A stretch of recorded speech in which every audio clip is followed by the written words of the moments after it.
Hey everyone, welcome to the Kids Inc. podcast. I am your host, Susan Yeager, and this is episode 11, part 2. This episode is bittersweet as we wrap up our conversation with the amazing Brian Poth. I always get sad when we finish these episodes up or these interviews up. But a couple of things. One, I'm still so excited that you guys are getting to know Brian and his personality and how wonderful he is. So I'm very excited to release another part of this conversation to the world. The second thing is like Brian and I still have a lot to talk about. As I mentioned before, he actually ended up working on the last season of Kids Incorporated when I did. So there are a lot of stories from 1993 and in between his Kids Inc. years and beyond that we can talk about. So I have a feeling we will see him somewhere down the road. So we're not done with Brian yet, even though this finishes up this conversation with him. So hopefully we'll circle back and get him back again sometime real soon. We talk a lot about, in this episode, a lot about Brian's post-Kids Incorporated career. He went on to guest star on a lot of amazing shows, had a reoccurring role on CSI Miami. So I encourage you guys, go out there and hit up those streaming networks and find his episodes of things. Be warned, his Criminal Minds is really super scary. So, but I don't want to keep talking on this end of it. I'll catch you on the other side of this conversation. But let's just go right in and finish up this conversation with Brian. Okay, so post Kids Incorporated, you were on everything. I mean, from just what I remember, of course, you did CSI Miami for a while, Prison Break, 6 Feet Under, like, is that right? Yeah. Yeah. What were some of your highlights post Kids Incorporated? What were some of your favorite roles? Oh, and don't talk about the Criminal Minds one, because that one really freaked me out. You were super scary. Well, yeah, that was a good one. I mean, that was probably largest so like guest star. Kids Inc. tie-in, aren't you shot by like Jennifer Love Hewitt or something? In that yes. one? Yeah. Okay, I forgot about that. So just now, yeah.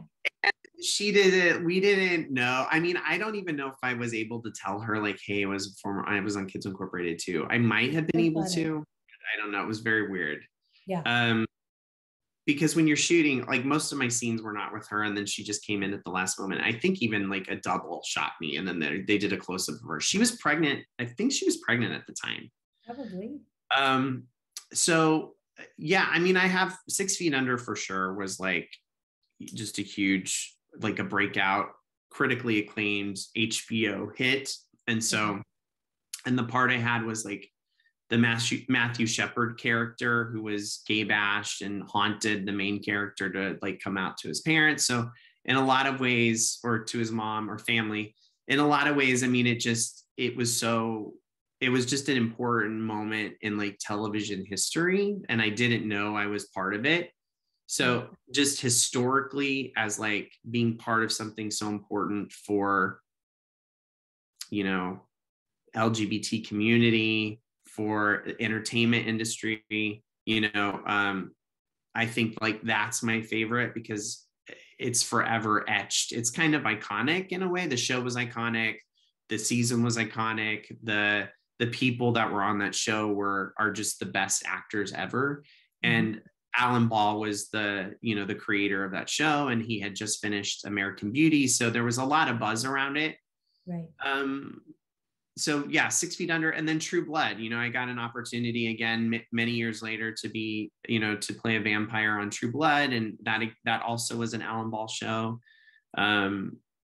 So those opportunities were great, but I mean, I did guest spots on every primetime TV show in the 90s. Basically, I was like everybody's best friend or next door neighbor, or you know, and then I started getting cast as like people that were being killed or dying. And so for a long time, I would play very sick people or dead people. You're like, what about me says dead? You know? So, there was probably a lot about me at the time that was saying I just loved acting. So anytime I could get a chance to do something serious, because I went to acting school and I wanted to be, because I had this thing about being a dancer. I didn't want to be considered a dancer. My whole life. I was done with that at 14. I didn't want to do it anymore. I wanted to be an actor.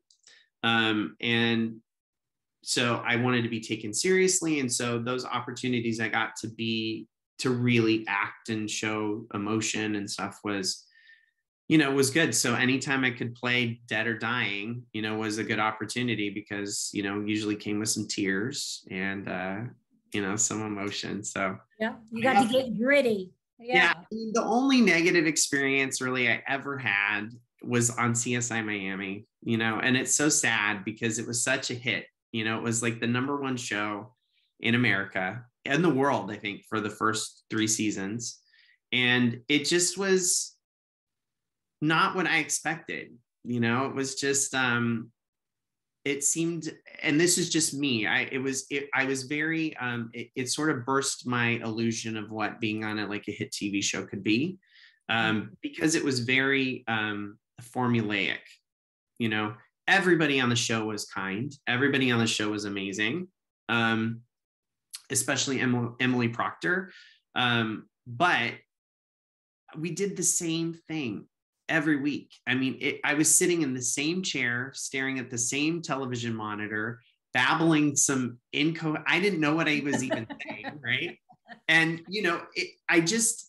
I wish I had been more grateful for it because I didn't know what I was on. I mean, the show ran for 10 years. It's still doing great in syndication. I still make money off of it. I'm grateful for it now. But there's something that happens as when you're acting, when you're in the business, is there's always something more, or there's always a better job, or I'm a dancer, but I want to be a singer, or I'm a bit part act. I'm a co-star and I want to be a guest star. I'm a guest star. I want to be a principal. It's kind of like it's never good enough, or there's always someone doing a little bit better than you. Right. And so I wasn't able to, as a young person, just be grateful for what I had. I had always wanted more. I want more screen time. I want more. I want more opportunity. More character. Yeah. Yeah.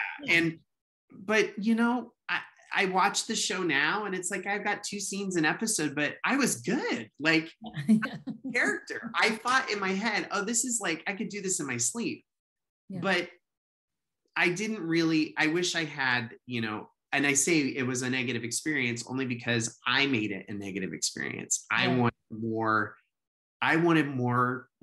And I learned a very, very important lesson, with that, because I asked for more and they said, no, thank you. And I was recast that day. I have a friend that we joked about it. I just saw him for lunch last week. He called me. He's like, dude, are you not going back to work? And I'm like, what? He's like, your character, Tyler Jensen, is in the breakdown today. Your name, your character, they're recasting your character. Wow. And I'm like, oh my gosh. Was that a recast? Or did they change the character? They didn't handle it that way, no. So what they ended up doing was they cast Brendan Fair, and they never explained me away. They just changed the name. And and I think even in his first episode, they may not even say his name. They gave him the same buzz cut I had. They made him look sort of like me. And I think maybe midway through, they realized we can't pass this guy off as Tyler.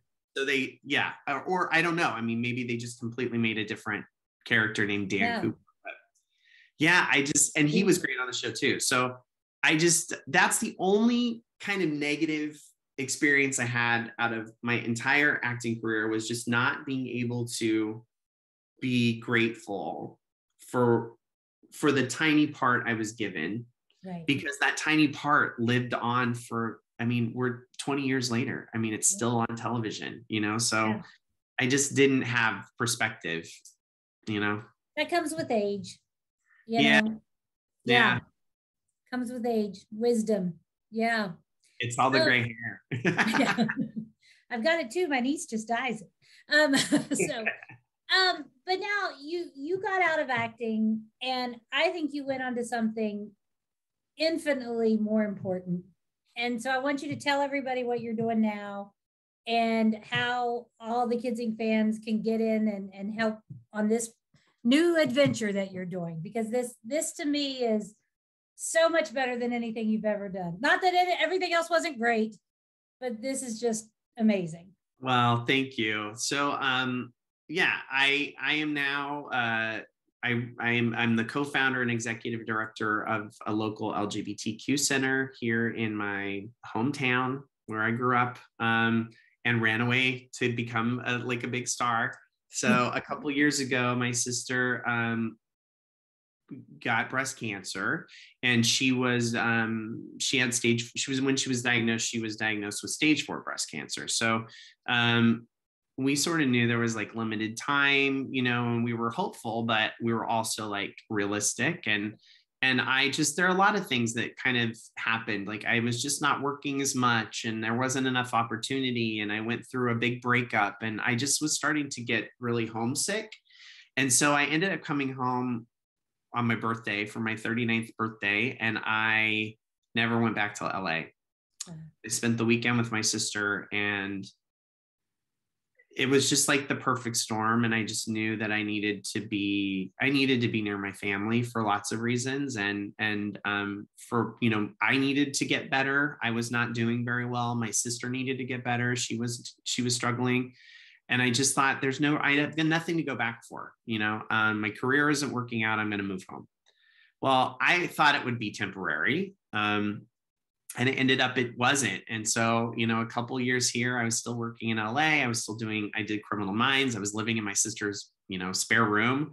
I had the best year I'd ever had when I moved home. I worked I did a Bones episode. I did a Aquarius episode. I did Criminal Minds. I got Vice, I got all these big jobs, but I didn't care. I wanted to be with my family. I wanted to be near my sister. I got to see my nephew grow up.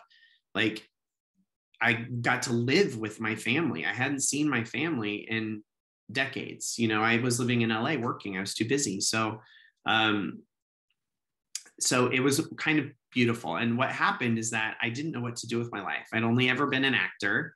But what I realized is there was no place for me to find a therapist or a doctor, or, I lived in LA for so long. I just took it for granted that, right. I access to LGBT affirming services. I'm a health services. Yeah. I'm an gay man, and I'm looking for, someone who can treat me compassionately, but also understand what I'm going through. And I don't have to, educate my provider and stuff like that. So I met a couple other folks and just said, this place is kind of really bleak, and there's some services that are needed. Let's try to start something. Let's start an LGBT center.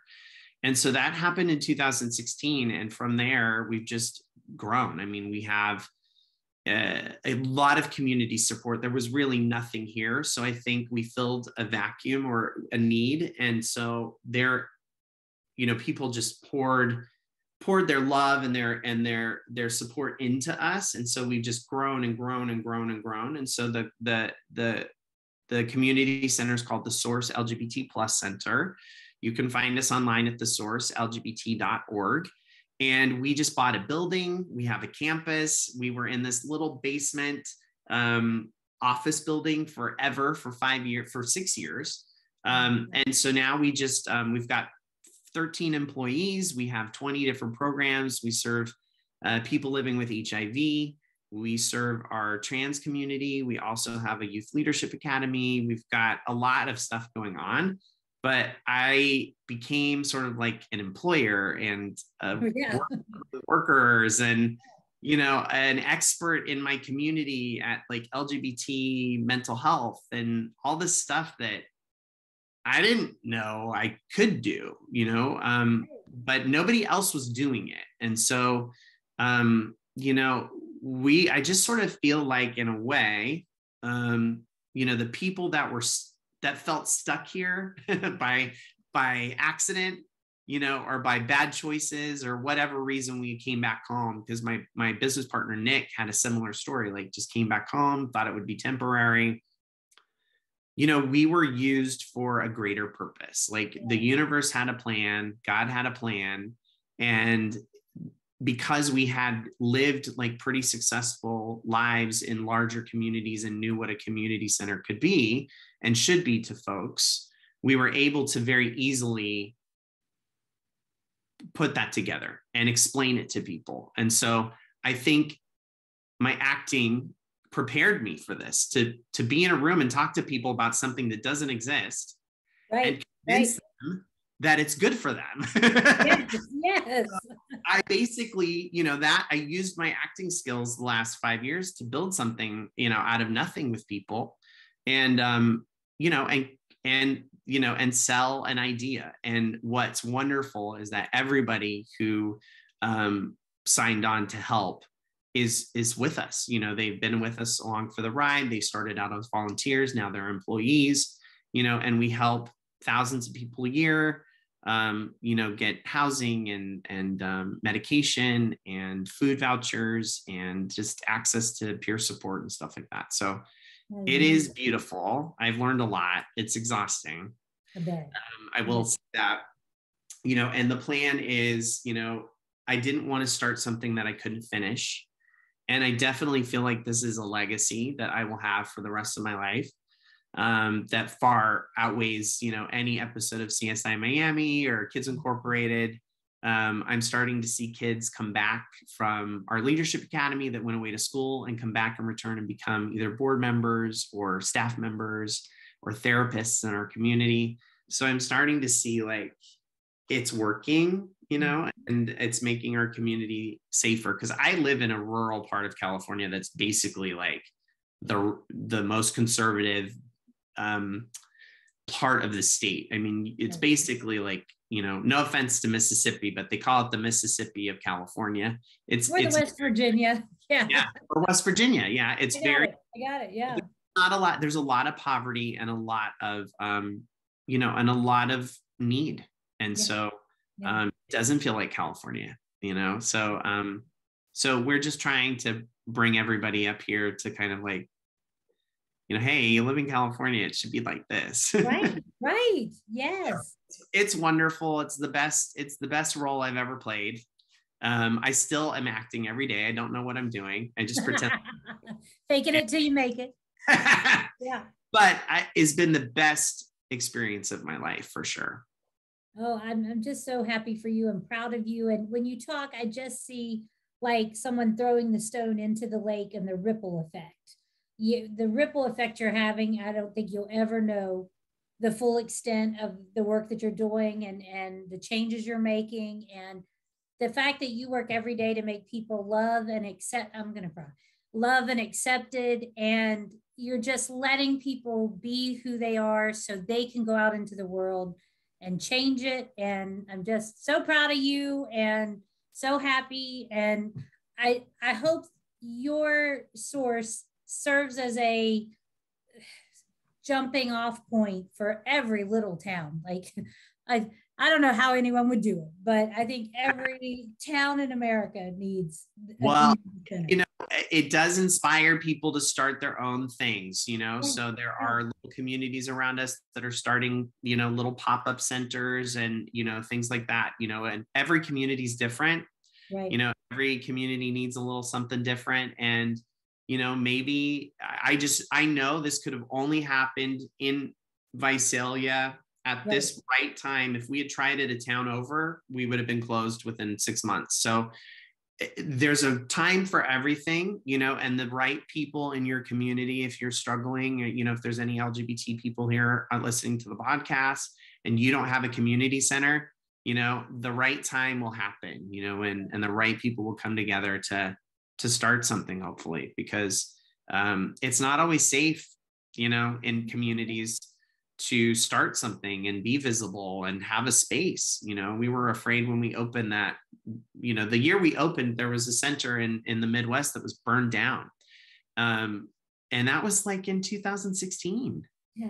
It was still happening, so, but thankfully, knock on wood, nothing bad like that's happened here. And people have been very, very kind and loving, and supportive of what we do. Yeah. Because I love your mom, you have to tell everyone what your mom did. Was it a couple years ago? what your mom did to raise money. Oh my God. I can't believe this. When I see it on Facebook, I'm like, I can't believe she did this. So we did an episode. We did an episode called Over the Edge. Yeah. We participated in this fundraising event where people go rappel off the side of a building and raise money for the center. And so my mom, who was like 78 at the time, decided that she was going to rappel off the side of the building to raise money. I think she raised like $1,500 or something. I don't care if she raised $1. I can't believe she did it. She off the side of the building with me, and she was great. She raced me down. She made it down before I did. And she did it. She wanted to do it again. You know, she wanted to do it a second year. Something happened. Oh, she had a pacemaker put in. She couldn't do it. So she could do it. No. Yeah. Once is enough, Pat. Once is enough. Because she said to me, your sister would have loved to do this. And she did it. And my sister wasn't alive anymore, you know? So my mom did it for her. So, because my sister would have been right there. Crazy. Side, she would have been there racing you down. So, my mom, my mom did it. Make me cry. You're gonna make me cry. Sorry, I might even have to say it over so that people can just understand my. But my mom did it in my sister's place, which was really sweet. So that's amazing, amazing. Well, I'm gonna wrap up so I don't keep you all night long with 2 more questions, and I've asked this of everyone I've talked to. Did you ever imagine back in 1987 that there would still be interest in this show almost 40 years later? Could you ever fathom that when you were filming or? No, I mean, I didn't even, you can't even think like, I didn't know I would never be 40 years old, or late 40s. Like, so no, I had no idea. That, I mean, it was iconic at the time. So, and it was because it was such a big deal then. It's not like it's like some weird cult classic or sleeper hit. I mean, it was a hit show. So it's and it was, every song was a hit. So, I mean, it was like MTV for little kids. So, I mean, I guess if the answer is no, I couldn't see that in the future. Because you can't think of the future, but it certainly deserves to be remembered, because the kids were so talented, and there's been nothing like it. There've been sort of things sort of like it, I mean, Glee even mentioned it, and I think the pilot episode, had a reference to Kids Incorporated, which is so funny. Hilarious. Yeah, I mean, I'm certainly glad that we've remained friends this whole time, and yes, and we're growing old together. Separately. Separately. Yes, isn't that wild? Well, what message can we pass along to those fans that are still supporting and still thinking about everybody and showing up when people need them? What message can we pass along to them from you? Just that, if I never met you, or I didn't get a chance because I was on a weird season that you didn't come to or didn't care about, I love you. I love that you still love Kids Incorporated. I do too. I'm a big, huge geek of a fan. And, just keep watching, keep listening to the podcast, share it with your friends. I mean, there's a huge group of Kids Inc. fans out there, and hopefully someday we can all be in the same room at the same time, and we will have some sort of bizarro Kids Incorporated convention with all 900 of the cast members that don't know each other at all. Because there are generation gaps between, cast members. So just, I don't know, just keep supporting each other. And there's something special about Kids Incorporated fans. So thank you. So there you go, guys. That is the end of this conversation with the fabulous Brian Poth. He is right. The Kids Inc. fans are so special. And I'm so excited that I'm connecting with all of you and hearing from so many of you. And so thank you to Brian for sharing all his memories from the show and talking about his PostKids Incorporated career. And he is a super fan just like us. And so it's so much fun to talk to him. And I hope you guys are learning a lot about him and the great work that he's doing right now. So speaking of that great work, I came up with this idea. Brian and The Source have recently moved to this great new campus. I will try to put out on social media some of the websites and things like that so you guys can go check it out. But they're doing this really cool thing where if you make a donation of $250, you get a brick and you can put like your family name on it or your name on it. So I would love to do that from the Kids Inc. family and all of us fans who feel like family. So what I'm going to start doing is taking up a donation through the PayPal account. You go to paypal.com, sign up, and you search for kidsincpodcast@gmail.com. That's how you can make a donation. There should be somewhere to note, if you will please just put in there like source donation or donation for the source or just the source, somewhere like that. So I know that donation is for the source. And then in that notes, if you can put your name or if you can email me at kidsincpodcast@gmail.com and said, hey, Susan, I just made a donation for the source. I would like my name to read da-da-da-da-da, whatever your name is. I will make sure Brian and the Source knows and gets a list of everybody who donates to this cause because it's a wonderful cause. And then Brian can decide if we get the $250 or if we get $500, we'll do 2 bricks, and so on and so on. If we get $280, we'll do the brick, and the leftover money will just be donated as a cash donation to the source. So however much we raise, I will keep you guys posted. And then we'll let Brian decide, does he just want it to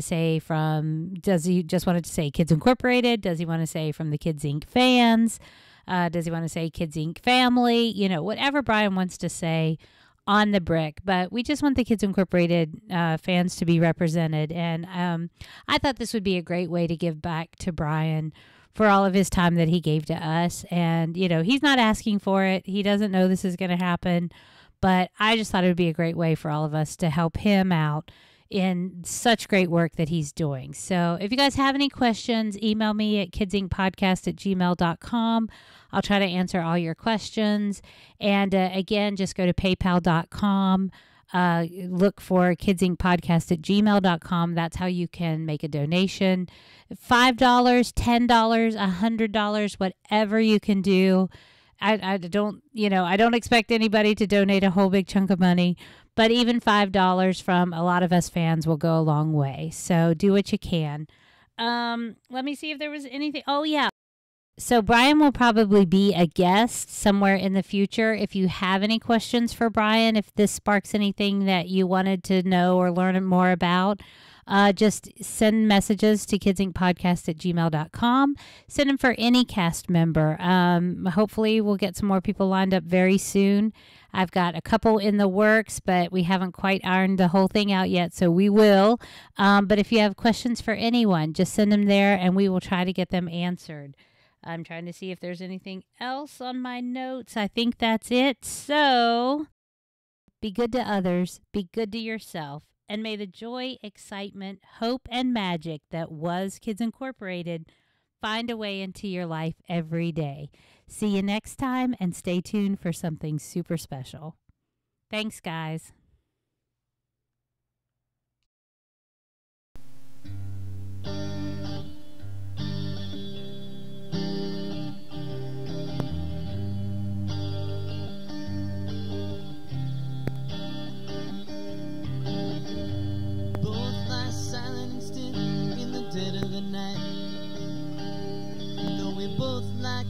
Together, we seem miles apart inside. Was it something I said or something I did? Did my words not come out right? Though I tried not to hurt you, oh I tried. But I guess that's why they say every rose has its thorn.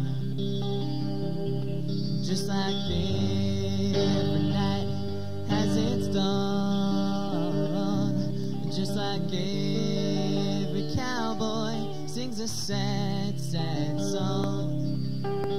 Every rose has its thorn.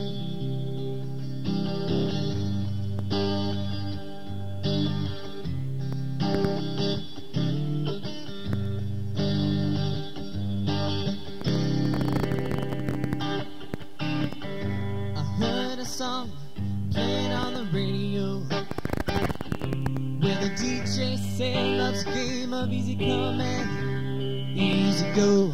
But I wonder, does he know? Has he ever felt like this? Well, I know if you were here right now, I'd let you know somehow.